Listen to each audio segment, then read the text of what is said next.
Zee 24 तासचे संपादक श्री निलेश खरे, Suresh Thamke, ETV डिजिटलचे Shri Suresh Thamke यांचा सत्कार करतायत माननीय केसरकर साहेब.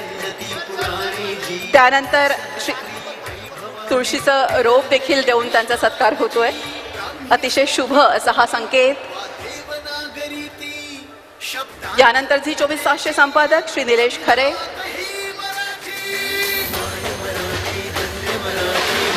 जोरदार टाळ्या.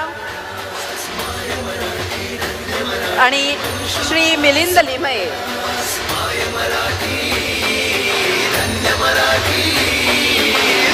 आणि या सगळ्यांना बोलत करणारे श्री मिलिंद लिमये यांचा देखील केसरकर साहेबांनी सत्कार करावा. श्रीफळ आणि शाल देऊन याबद्दल आणि जोरदार टाळ्यांनी स्वागत करूया श्री मिलिंद लिमये यांचं. खूप खूप धन्यवाद आपल्या सगळ्यांचे. आणि यानंतर जे मी सूत्र देते आहे श्री मिलिंद लिमये यांच्याकडे, आणि विषय आहे माध्यम संवाद, मराठीचा प्रचार आणि प्रसारामध्ये माध्यमांचं योगदान. मंडळी नमस्कार. आपल्या या कार्यक्रमाच्या निमित्ताने आलो त्यावेळेला रामायणाचं छान सादरीकरण सुरू होतं. त्याच्यानंतर केसरकर साहेब आणि ठाकरे साहेबांची जोरदार बॅटिंग झाली. त्यानंतर गाण्याचा कार्यक्रम झाला. त्यानंतर तो थोडासा बौद्धिक, कदाचित तुम्हाला बोर करणारा, कदाचित तुम्हाला कंटाळा आणणारा असा आमचा थोडासा चर्चेचा कार्यक्रम आहे. पण शेवटी तोही गरजेचा आहे. विषय आहे मराठीच्या प्रचार आणि प्रसारासाठी माध्यमांचं स्थान किंवा माध्यमांचं महत्त्व. खरं तर काल इथे उद्घाटन झालं त्यावेळेला राज्यपाल महोदयांनी आपल्या भाषणामध्ये असं म्हटलं की माझे मराठीचे बोल कौतुकी असं म्हणणाऱ्या ज्ञानेश्वरांपासून अगदी चक्रधर स्वामींपर्यंत फार मोठी संतांची परंपरा महाराष्ट्राला लाभलेली आहे. आणि त्यांनीच मराठीचं मोल खूप वाढवलेलं आहे किंवा त्यांनी अधोरेखित केलेलं आहे. या सगळ्याच्या पार्श्वभूमीवरती काळाच्या ओघामध्ये माध्यमं म्हणजे काय, माध्यमांचा विषय कुठून सुरू झाला. भरतमुनी हे पहिले माध्यमकार असं म्हणता येईल, कारण भरतमुनींनी पहिलं नाटक लिहिलं. पण शेवटी माध्यम म्हणजे काय, तर माध्यम म्हणजे संवादाचं साधन. आपण एकमेकांशी जो संवाद साधतो तो कशाच्या माध्यमातून साधतो, तर बोलण्याच्या माध्यमातून साधतो, अभिनयाच्या माध्यमातून साधतो, गाण्याच्या माध्यमातून साधतो. असे विविध प्रकार जे आहेत त्या माध्यमातून आपण एकमेकांशी संवाद साधतो. आणि तो एकास एक किंवा एकास समूह आणि समूह टू समूह असे विविध प्रकार माध्यमांचे आहेत. आणि त्यालाच जनमाध्यम असं म्हणतात. भरतमुनींनी जेव्हा नाटक लिहिलं त्यावेळेला जनमाध्यम म्हणजे एकानी अनेकांशी साधलेला संवाद जो होता त्याला जनमाध्यमातून साधलेला पहिला संवाद असं म्हणता येईल. ह्याचं स्वरूप हळूहळू बदलत गेलं. मग ते नाटकांचं व्यावसायिकीकरण आलं, त्याच्यानंतर मालिका सुरू झाल्या, चित्रपट सुरू झाले. एका बाजूला हे सुरू असताना, ही माध्यमं सुरू असताना, दुसऱ्या बाजूला आपल्याला मुद्रित माध्यम आली, त्याच्यानंतर दृकश्राव्य माध्यम आली, आणि त्याच्यानंतर आता अंकात्मक माध्यम आलेलं आहे. आता मी ही जी नावं घेतली ही नावं म्हणजे नेमकी काय असा प्रश्न कदाचित नवीन पिढीला पडू शकतो.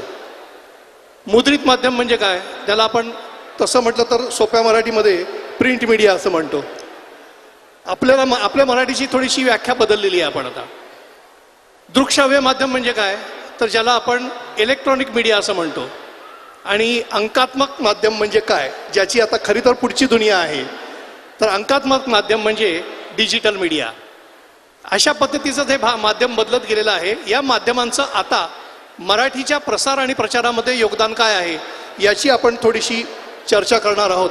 मला अपेक्षा आहे की आमची चर्चा आपल्याला बोधात्मक वाटेल. म्हणजे आमचं जे बोलणं आहे कदाचित आपल्याला त्यातून काही बोध घेता येईल. विशेषतः जी नवीन पिढी आहे याच्याकडे जाताना मला सुरुवातीला निलेश खरे यांना प्रश्न विचारायचा वाटतो. आम्ही तिघंही खरं तर म्हणजे मी दूरदर्शनमध्ये गेली 25 वर्ष वार्ताहर आणखीन अँकर म्हणून सुद्धा काम केलेलं आहे.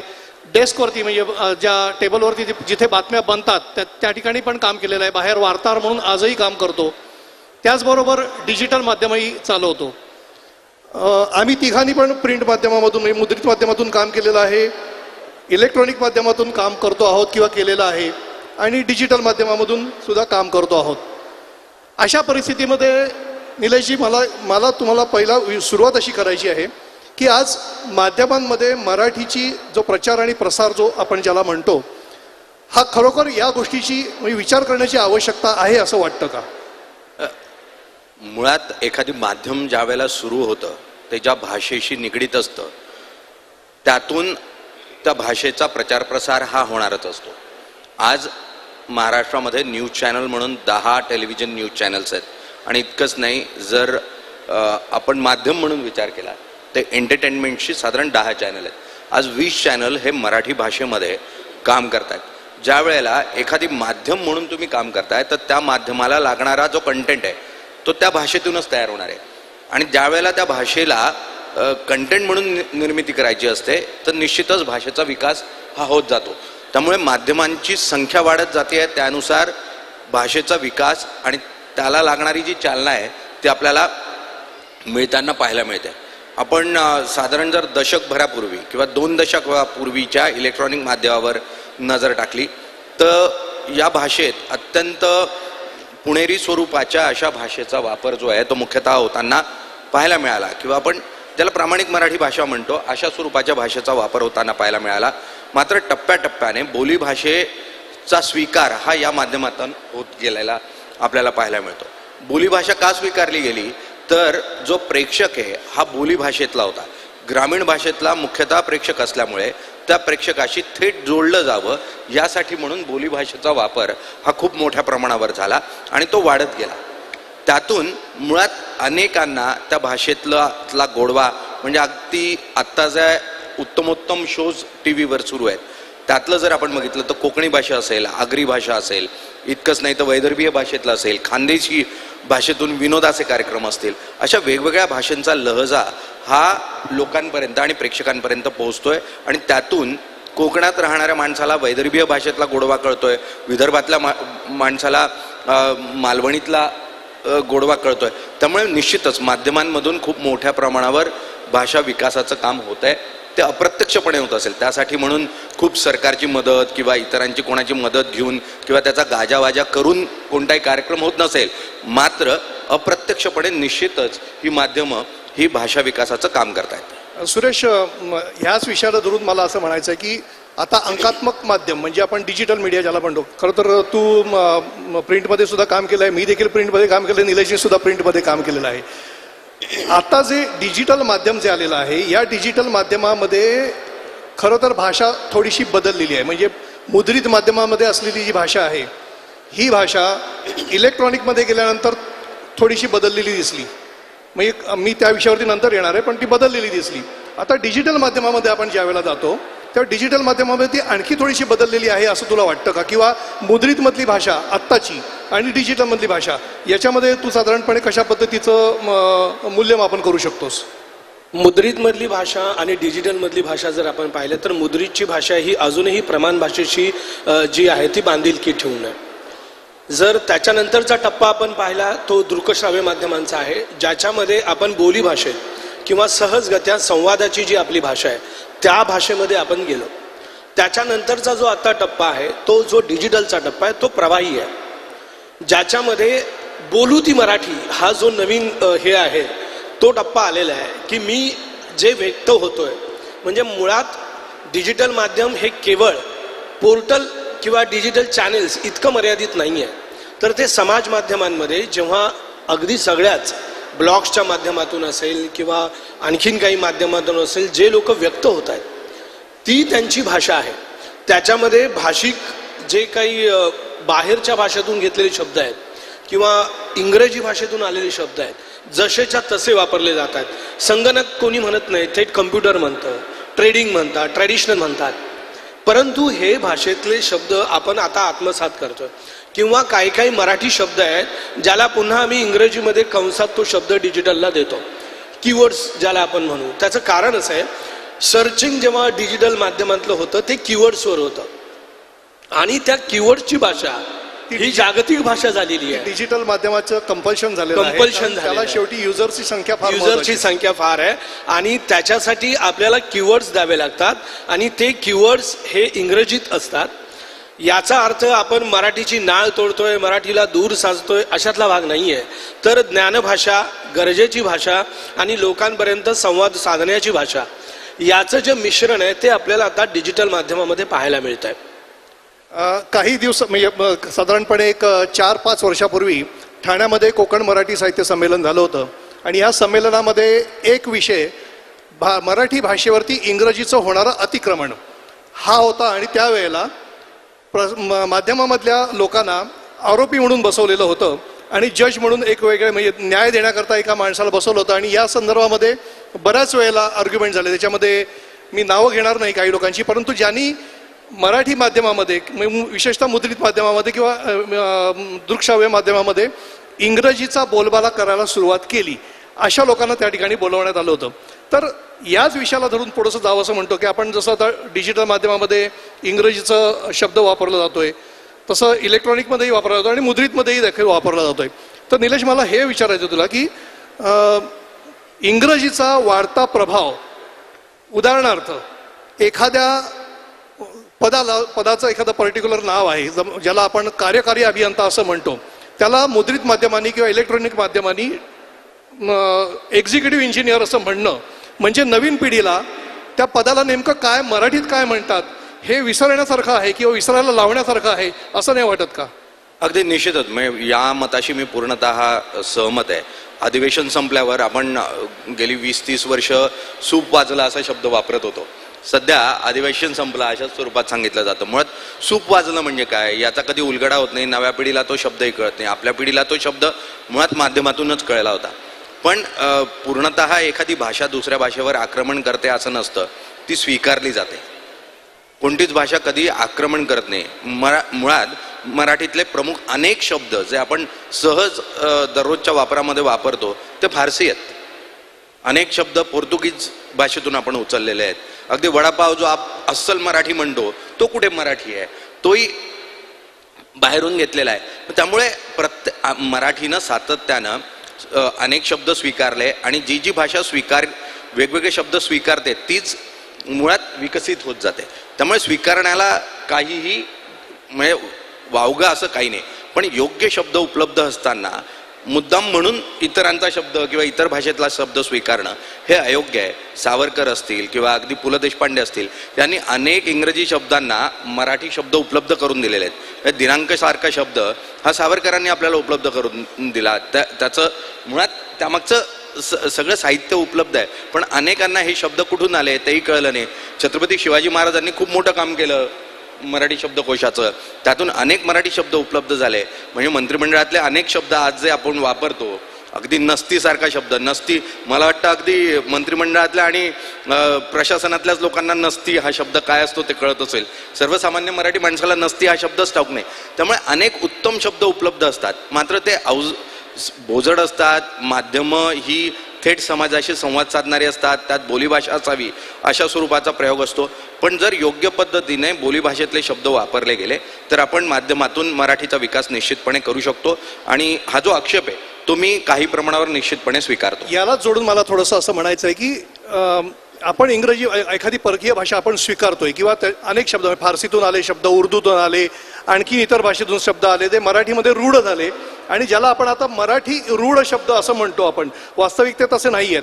पण मग तसे ज्याला आपण आता इंग्रजी ही काय आपली भाषा नाही, ज्याला आपण इंग्रजीमधला शब्द घेतला, जसं आता मगाशी मी म्हटलं की एक्झिक्युटिव्ह इंजिनियर, ज्याला आपण मराठीमध्ये कार्यकारी अभियंता असा शब्द उपलब्ध आहे, तर माध्यमांनी हे करू नये असं वाटतं का किंवा करावं असं वाटतं का की एक्झिक्युटिव्ह इंजिनियर लिहिल्यानंतर किमान नवीन येणाऱ्या पिढीला त्याचा पर्यायी शब्द मराठीमध्ये कार्यकारी अभियंता आहे म्हणून त्याला कंसामध्ये तरी किमान कार्यकारी अभियंता असं म्हणावं. जसं मग अशी निवड नसती आपण जो एक सरकारी भाषेमध्ये शब्द पाहतो, तर निवड नसती म्हणजे काय, तर त्याला फाईल असा, नसती म्हणजे फाईल, पण हा फाईल किंवा नसती असं आपण ज्याला आपण पर्यायी शब्द उपलब्ध आहेत.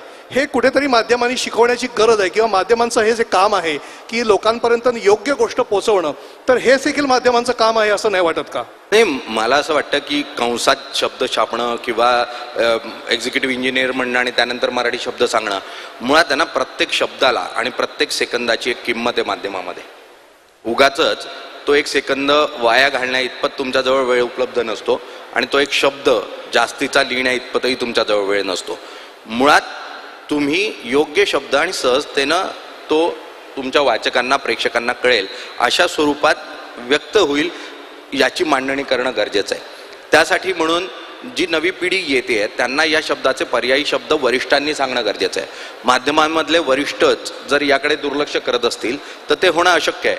मी अनेक असे वरिष्ठ बघितले की जे म्हणतात नाही यात काही वावगं नाही आहे, ते योग्यच आहे.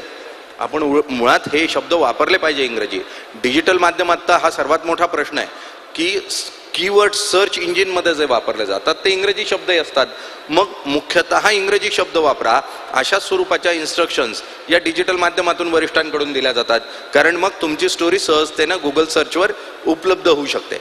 त्यामुळे तांत्रिक बाबींचा विचार करता निश्चितच कीवर्ड म्हणून असे शब्द वापरले गेले डिजिटल माध्यमामध्ये तर ते अधिकचे लिहिले जाऊ शकतात. मात्र इलेक्ट्रॉनिक आणि मुद्रित माध्यमामध्ये ते वापरले जाऊ शकतात अशी परिस्थिती नाही.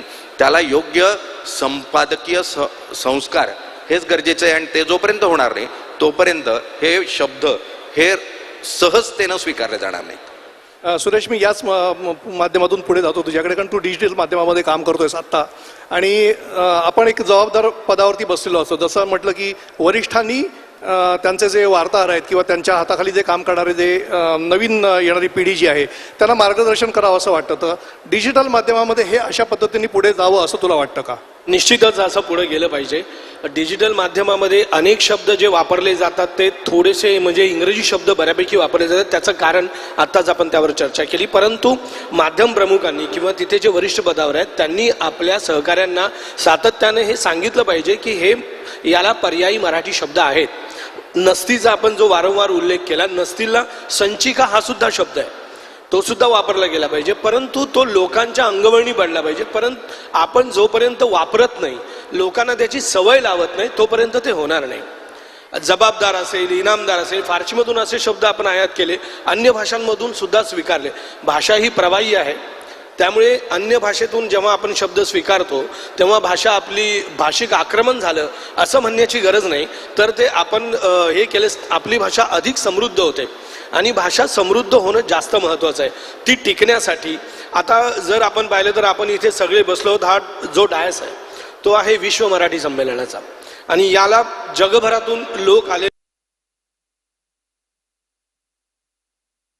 बाहेर आहेत, त्याला डायस्पोरा म्हणतो. या मराठी भाषिकांपर्यंत जर भाषा जायची असेल, ते आपल्या भाषेशी कनेक्ट राहायचे असतील, त्यांनी ती जतन करावी असं आपल्याला वाटत असेल तर ही भाषा अधिकाधिक समृद्ध झाली पाहिजे, त्यांच्यापर्यंत गेली पाहिजे आणि ती मराठीतच गेली पाहिजे. तिचं इंग्रजी व्हर्जन किंवा त्याचे इंग्रजी शब्द आपण लिहून त्यांच्यापर्यंत जाण्यात काहीच अर्थ नाही. त्यामुळे जगभरातल्या मराठी भाषिकांना आपल्यापर्यंत कनेक्ट राहायचं असेल तर आपणच ती अधिक चांगल्या पद्धतीने लिहिली पाहिजे, चांगल्या पद्धतीने मांडली पाहिजे आणि मुख्य म्हणजे लिहितं राहिलं पाहिजे. कंटेंट जनरेशन हा जो पार्ट आहे, जो आपण कंटेंट जनरेट करणारे लोक तयार केले पाहिजेत, लिहिणारे लोक तयार केले पाहिजेत, ना की ट्रान्सलेटर्स. आपण सध्या ज्या आमच्या माध्यमात पाहतोय ट्रान्सलेटर्स आपण मोठ्या झपाट्यानं तयार करतोय. ट्रान्सलेटर्स तयार नाही झाले पाहिजेत, कंटेंट जनरेट झाला पाहिजे. गुगल ट्रान्सलेशन होतं आणि ते एक्झॅक्टली. तर ट्रान्सलेशन न करता नवीन कंटेंट जनरेट झाला पाहिजे आणि तो करताना जास्तीत जास्त मराठी भाषेत आणि चांगल्या मराठीत, प्रमाण मराठीत, बोली असेल तरी सुद्धा चालेल पण ती मराठी असली पाहिजे. ते जर झालं तर मराठी जतन व्हायला आणि जगभरातल्या सगळ्या मराठी भाषिकांपर्यंत पोहोचायला फार काही अवघड आहे असं वाटत नाही. थोडासा वेगळ्या ह्याच्यावर जातो की भगवद्गीतेचं भाषांतर त्या काळी म्हणजे 1290 साली ज्ञानेश्वरांनी वयाच्या 18व्या वर्षी किंवा 16व्या वर्षी थोडंसं पुढे मागे असेल ते केलं. त्याचं नाव होतं भावार्थ दीपिका, ज्याला आपण आज ज्ञानेश्वरी असं म्हणतो. त्यावेळेला संस्कृतचं प्राकृत भाषेमध्ये म्हणजे लोकांना, सर्वसामान्य माणसाला समजावं यासाठी सोप्या मराठीमध्ये जे भाषांतर केलं त्याला भावार्थ दीपिका आपण असं म्हणतो. आज ती ज्ञानेश्वरी आपल्या लोकांना समजावी, म्हणजे सर्वसामान्य माणसाला समजावी, याच्यासाठी निरूपण करावं लागतं.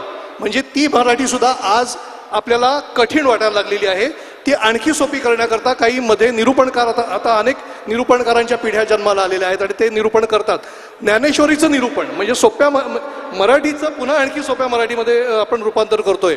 तर हे जो एक माध्यम मी थोडासा आपल्या माध्यमाशी वेगळा विषय आहे, परंतु हा शेवटी निरूपण करणं हे देखील माध्यमच आहे ना. तर हा जो कठीण मराठीचं आणखी सोपीकरण करणं, यातून आपल्याला म्हणजे हे जो सोपीकरण करणं जे चाललेलं आहे, या सोपीकरणाच्या माध्यमातून माध्यमांनी म्हणजे आपण जे माध्यमात काम करणारे लोक आहोत यांनी आपण नेमकं काय साध्य करतोय असं आपल्याला वाटतं? मुळात ज्ञानेश्वरांनी भाषांतर केलं असं मला वाटत नाही. तो भावार्थ आहे. भाषांतर, अनुवाद आणि भावार्थ या तिन्ही शब्दांमध्ये खूप मोठं अंतर आहे. आणि तो भावार्थ जो आहे तो जसा तुम्हाला उमगतो तसा तुम्ही व्यक्त होत जातात. त्यामुळे मुळात आपल्याकडे अनुवाद खूप मोठ्या प्रमाणावर करण्याचा प्रयत्न केला जातोय. त्यात भाषांतरच जास्त होत आहे अनुवादाच्या नावावर. मुळात अनुवाद हा इतर भाषिक साहित्याचा होणं हे गरजेचं आहे. ते झालं तर निश्चितच उत्तमोत्तम साहित्य हे जगभरातलं मराठी भाषेमध्ये उपलब्ध होऊ शकेल. आणि त्यामुळे अनुवाद हा होतोय, त्याचा भावार्थ योग्य पद्धतीने जर आपण लोकांपर्यंत पोहोचवू शकलो तर निश्चितच त्यातून जो जागर करणं गरजेचं होतं, लोकांमध्ये जी जागृती आणणं गरजेचं आहे ते करणं शक्य होईल. मला वाटतं आज समस्या ही होते, आपण जे सांगतोय त्यातून मुळात जो भावार्थ आहे कोणत्याही कंटेंटमधला किंवा आपण जे एक साधारण मांडणी कोणत्याही विषयामधली झालेली आहे त्या मांडणीतला जे मूळ आहे, जे लोकांपर्यंत पोहोचवणं गरजेचं आहे, त्यात कमी पडतोय. आपण जसंच तसं सांगण्याचा प्रयत्न करतोय. एखाद्या लहान मुलाला गणित समजावून सांगणं, एखादी भाषा समजावून सांगणं जितकं शिक्षकाने सहज सोपं करणं गरजेचं आहे, तितकंच माध्यमाचे प्रतिनिधी म्हणून आपली जबाबदारी आहे की सहज सोप्या भाषेमध्ये एखादी विषय आपण लोकांपर्यंत मांडू शकतो का आणि लोक तो सहजतेनं समजून घेऊ शकतात का. जर तसं झालं तर मला वाटतं आपलं जे काम आहे ते योग्य पद्धतीने सुरू आहे असं म्हणू शकू आपण. सुरेश, नीरज म्हणतो त्याचप्रमाणे तुझं मत आहे की आणखी काही त्याच्यामध्ये आणखी तू काही भर घालू शकतो? निश्चितच भाषा सोपी झाली पाहिजे. कारण गंतव्यस्थान किती जणांना माहिती असतं, जाण्याचं ठिकाण सगळ्यांना माहिती आहे. गच्छंती केली किती जणांना माहिती आहे, हद्दपार केले, हाकलून काढले सगळ्यांना माहिती आहे.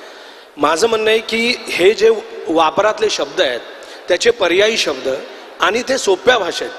कसं आहे, कविता जेव्हा आपण एखादी लिहितो तेव्हा ती अगदी संस्कृत प्रचूर किंवा अलंकार प्रचूर जर केली तर ती दुर्बोध होते.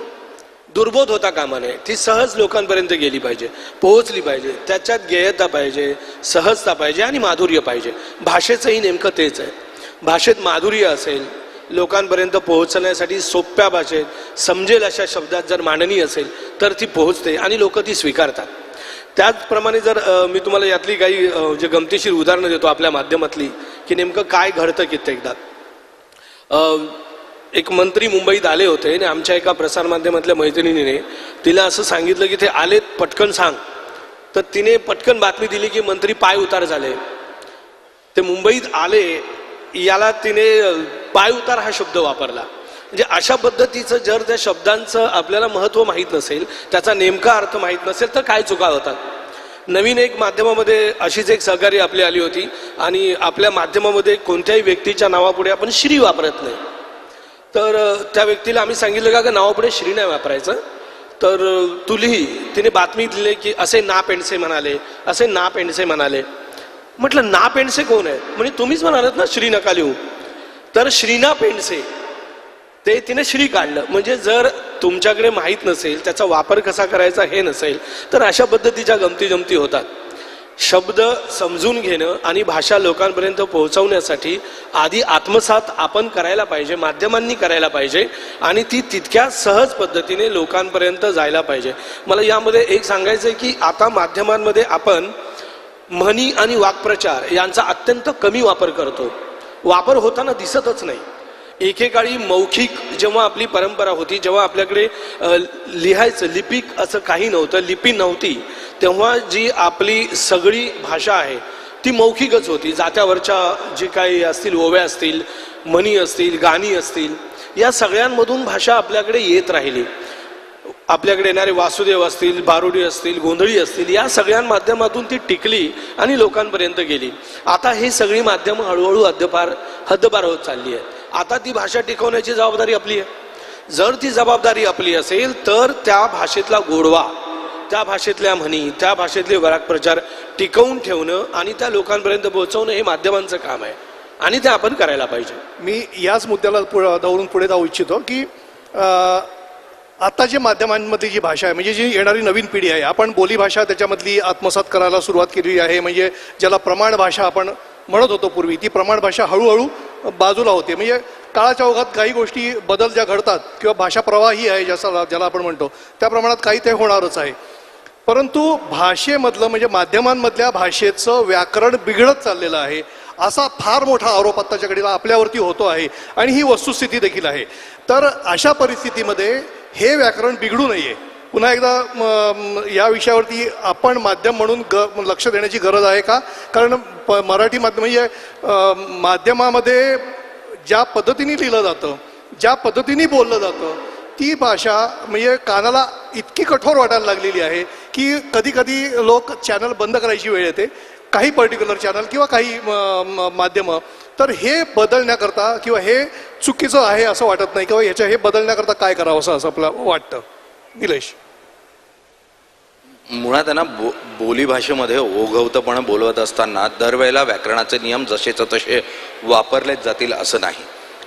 दृकश्राव्य माध्यमामध्ये, इलेक्ट्रॉनिक माध्यमामध्ये जर आपण अगदी कसोशीनं प्रत्येक ठिकाणी व्याकरणाचा वापर करायचाच असं ठरवलं तर मग ती ओघवती भाषा राहणार नाही.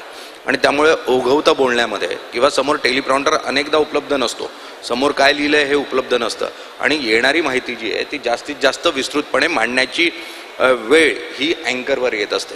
त्यावेळेला अँकर जे जे सुचत जातं ते मांडण्याचा प्रयत्न करत असतो आणि दरवेळेला अत्यंत व्याकरणाच्या नियमात बसूनच प्रत्येक गोष्ट होईल असं नाही. मुद्रित माध्यमामध्ये ते होऊ शकतं, मात्र इलेक्ट्रॉनिक किंवा बोलीभाषेमध्ये ते सहज शक्य आहे असं मला वाटत नाही. याच्या पुढचा बघा, दृकश्राव्य माध्यम हा आता थोडासा मागे पडत चाललेला विषय आहे.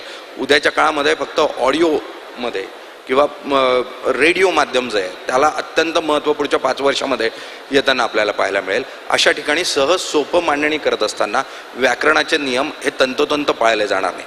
हो, मात्र जर टेलिव्हिजनवरच्या ग्राफिकल कंटेंटमध्ये जिथे मुद्रित स्वरूपामध्ये माहिती उपलब्ध करून दिली जाते त्या ठिकाणी व्याकरणाचे नियम जास्तीत जास्त कसे वापरले जातील याचा प्रयत्न होऊ शकतो. मात्र त्यातली एक अडचण आहे, कारण या विषयामध्ये आम्ही सातत्यानं काम करत आलो आहे. मी 2 दशकं इलेक्ट्रॉनिक माध्यमामध्ये काम करताना या विषयात आपण काय करू शकतो तर शब्दांची खूप मर्यादा आहे, कारण जागा खूप मर्यादित आहे.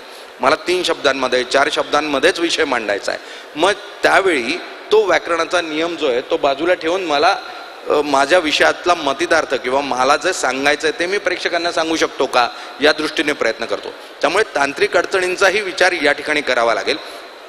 हा, पुस्तक मुद्रित रूपात जर पुस्तक छापलं जाणार असेल तर निश्चितपणे त्यात याचे नियम वापरले जाऊ शकतात, मात्र इलेक्ट्रॉनिकमध्ये ते कसोशीने पाळणं शक्य नाही. सुरुवातीला व्याकरणाच्या याच्यात न बघता कंटेंट पोहोचवला पाहिजे आणि सध्याच्या जागतिकीकरणाचा रेटा आणि एकूण सगळ्या गोष्टी जर पाहिल्या तर व्याकरणिक दृष्ट्या भाषेला बांधून ठेवण्यात अर्थ नाही आहे असं मला वाटतं. कारण आपल्याला आता जगभरात जायचं आहे. व्याकरणिक दृष्ट्या जर तुम्ही बाहेर गेलात, जगाच्या कानाकोपऱ्यात 2 मराठी माणसं समोरासमोर आली तर ज्या भाषेत बोलतील ती मराठी. तिथे तुम्ही व्याकरणाचे नियम लावत बसलात तर संवाद खुंटेल. आणि आपल्याला जर जगभरातल्या लोकांशी संवाद साधायचा असेल तर व्याकरण सांभाळलंच गेलं पाहिजे, पण त्याचसोबत संवादाची भाषा कुठेतरी खुंटणार नाही, थांबणार नाही हेही पाहिलं पाहिजे. व्याकरण असलंच पाहिजे, परंतु संवादही संपला नाही पाहिजे.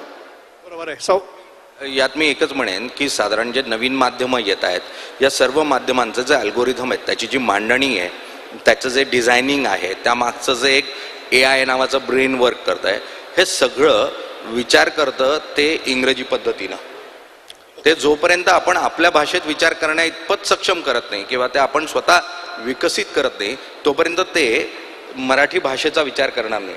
आज गुगलही असो किंवा कोणताही AI प्लॅटफॉर्म असो, बार्ड सारखा प्लॅटफॉर्म असो, प्रत्येक प्लॅटफॉर्म हा इंग्रजीत विचार करतोय, तो मराठीत विचार करत नाही. जोपर्यंत तुम्ही त्या भाषेतून विचार करत नाही, कारण ती टेक्नॉलॉजी विचारच मुळात इतर भाषांमध्ये करते, त्यामुळे तुम्हाला त्या टेक्नॉलॉजीचा वापर करत असताना त्या भाषेबरोबर जुळवून घ्यावं लागतंय. पूर्णतः तुम्ही तुमच्याच भाषेचा अट्टहास करत भाषा पुढे घेऊन जाऊ शकत नाही आहे, अन्यथा तुम्ही तयार केलेला कंटेंट हा लोकांपर्यंत पोहोचणार आहे. त्यामुळे मर्यादा आहेत. जोपर्यंत आपण आपल्या भाषेतलं ChatGPT तयार करत नाही, जोपर्यंत आपण आपल्या भाषेतले अल्गोरिदम तयार करत नाही, तोपर्यंत इलेक्ट्रॉनिक माध्यमामध्ये म्हणजे किंवा डिजिटल माध्यमामध्ये सहजतेने भाषा हवी तशी आपली जसं व्याकरण आहे, जशी भाषा आहे किंवा भाषेतले जे सहजतेनं न रुळलेले शब्द आहेत ते आपल्याला लोकांपर्यंत पोहोचवणं शक्य होणार नाही. ती मर्यादा आहे. आणि संपादकाच्या डुलक्या हा मराठीतला अत्यंत चर्चेचा विषय राहिलेला आहे. आवडता विषय, अगदी आवडता विषय. म्हणजे दमा मिराजदार तरुण भारतला उपसंपादक म्हणून काम करायचं आहे. त्या काळातला एक किस्सा आहे की गांधी जयंतीच्या आदल्या रात्री एक बातमी आली होती त्यांच्याकडे आणि स्वतः दमांनीच सांगितलेला किस्सा आहे की गांधी जयंतीच्या आदल्या दिवशी एक बातमी आली रात्री उशिरा 11, 11:15 वाजता. तरुण होते दमा त्यावेळेला आणि बातमी होती की गांधी स्मारक निधीमध्ये अफरातफर. आता तरुण भारतच्या दृष्टीने गांधी स्मारक निधीमध्ये अफरातफर ही तशी महत्वाची बातमी आहे. त्यामुळे साहजिक आहे ती जरा बोल्डमध्ये फ्रंट पेजवर मोठी छापायची असं ठरलं, पूर्ण 8 कॉलममध्ये. त्यामुळे मग सांगितलं की बाबा एक काम करा, 25चा फॉन्ट लावा आणि बोल्ड हेडर करा. उपसंपादक दमा आपल्या टेबलवर आता लागला पेपर, आपण थोडा वेळ आराम करू म्हणून पौडले थोडं.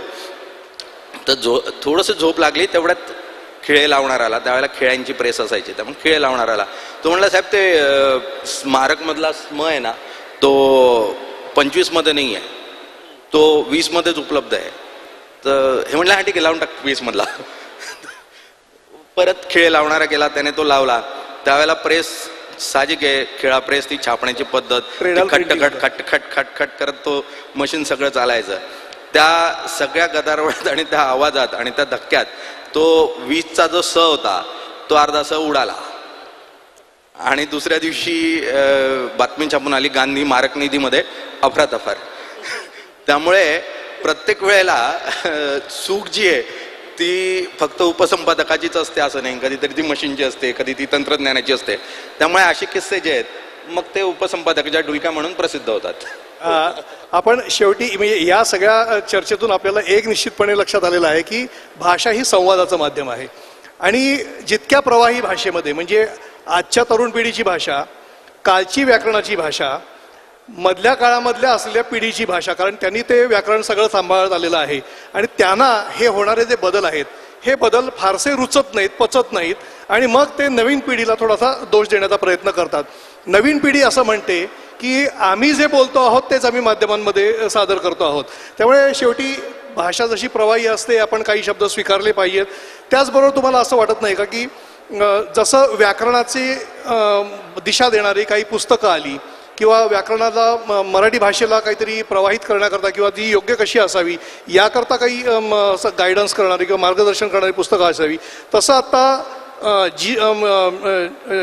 GT आपलं ते नवीन येणारे जे सगळे AI आहे किंवा अल्गोरिदम आहेत या सगळ्याकरता मार्गदर्शन मराठी माध्यमांनी कसं इंग्रजीमध्ये अडॉप्ट करावं किंवा इंग्रजी भाषा आहे ती मराठीला कशी योग्य पद्धतीने पुढे घेऊन जाता येईल हे दाखवणारी काही मार्गदर्शक यंत्रणा, विशेषतः आपण मराठी भाषेच्या मंत्र्यांच्या समोर बसलेलो आहोत.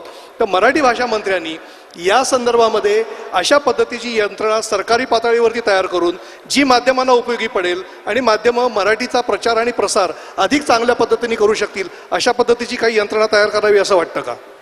मला मुळात असं वाटतं की कोणती गोष्ट विकसित व्हायला सरकारची दरवेळेला मदत घेतली पाहिजे अशी काही गरज नाही. नवीन पिढी ही उत्तम काम करते. अगदी इंग्रजी भाषेत पूर्ण आयुष्यभर शिकलेली आणि उत्तम संस्थांमध्ये काम करणारी मुलं ही उत्तम ॲप्स किंवा उत्तम अल्गोरिदम्स किंवा उत्तम स्वरूपाचा कंटेंट जो आहे तो इलेक्ट्रॉनिक माध्यमामध्ये तयार करतायत. मुळात माध्यमांची मध्यस्थता ही पुढच्या काळात संपूत जाईल अशी परिस्थिती आहे. उद्याच्या काळात मी पत्रकार म्हणून लोकांना एखादी गोष्ट सांगण्याची गरज उरणार नाही, तुमची गरज उरणार नाही, डिजिटलची उरणार नाही. ही सगळी माध्यमं जी आहेत ही 4 ते 5 वर्षाची भविष्य असलेली आहे. प्रत्येक जण आपली माहिती उघडपणे लोकांपर्यंत पोहोचवू शकेल आणि माध्यमांची मध्यस्थता ही संपलेली असेल. त्यामुळे नवी पिढी जे करते ना, नवी पिढी ही सरकारकडे बघत बसलेली नाही किंवा सरकारला दरवेळेला विचारायला जात नाही तुम्ही मदत करता का. ते स्वतःहून अनेक अशा गोष्टी करतायत ज्यातून देश, भाषा, प्रांत हे विकसित होत आहेत. त्यामुळे सरकारची मदत किंवा सरकारनं दरवेळेला करावं अशी अपेक्षाच मुळात माध्यमांनी करू नये असं मला सातत्यानं वाटतं. सुरेश, निश्चितच मी या मताशी सहमत आहे की सरकारी पातळीवर प्रत्येक वेळेला सरकारनेच केलं पाहिजे असं काही गरजेचं नाहीये. आणि भाषा विकास हा प्रत्येक टप्प्यावर प्रत्येक पातळीवर त्या त्या पद्धतीने होत असतो, होत आलेला आहे. 18व्या शतकातली भाषा असेल ती बदलली, 19व्या शतकात ती आणखीन सोपी झाली, 19व्या शतकानंतर 20व्या शतकामध्ये ती लोकभाषा झाली आणि आता जी झाली आहे ती अगदीच तरुण भाषा आहे. आपली जर भाषा आपण पाहिली तर आताची भाषा ही खूप तरुण भाषा आहे. तुम्ही जर गंमत म्हणून पाहिलं तर तरुण मुली जेव्हा एकमेकांना भेटतात तेव्हा त्या एकमेकींना हाय ब्रो म्हणतात. इथपर्यंत भाषा बदलली आहे. तर एकूणच भाषा बदलत राहते, बदलतीये, परंतु म्हणून भाषा संपणार आहे, बुडणार आहे, याच्या पुढे भाषेला भविष्य नाही असं अजिबात म्हणायची गरज नाही. नवीन मुलं खूप छान लिहितायत, खूप छान बोलतायत, खूप छान वाचतायत. सगळीच मुलं वाचतायत असं नाही, परंतु त्यांची जरी थिंकिंग लँग्वेज इंग्लिश असली तरी सुद्धा अनेक मुलं ही मराठीमध्ये चांगल्या पद्धतीचा कंटेंट जनरेट करतायत, लिहितायत. वास्तविक गझल हा प्रकार मराठीमध्ये अलीकडे आला, परंतु जर पाहिलं तर महाराष्ट्रामध्ये मोठ्या प्रमाणामध्ये गझल लिहिली जाते. मला सांगायचा मुद्दा एवढाच आहे की भाषा संपली, याच्यापुढे भाषेला भवितव्य नाही असं म्हणायची गरज नाही. भाषा विकसित होत राहील, भाषेमध्ये नवीन नवीन शब्द येतील, भाषा प्रवाही राहीलच, परंतु भाषा संपली असं म्हणायची गरज नाही. हां, ती टिकवण्याची आणि जतन करण्याची आपली जबाबदारी आहे.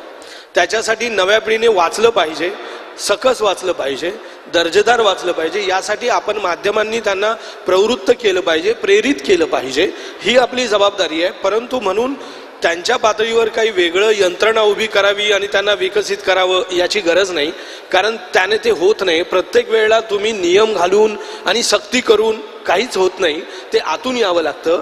जोपर्यंत त्यांना स्वतःला असं वाटत नाही की या भाषेत मला व्यक्त व्हायचं आहे आणि मी या माझ्या भाषेत सशक्तपणे व्यक्त होऊ शकतो, तोपर्यंत ते ती भाषा स्वीकारणार नाहीत.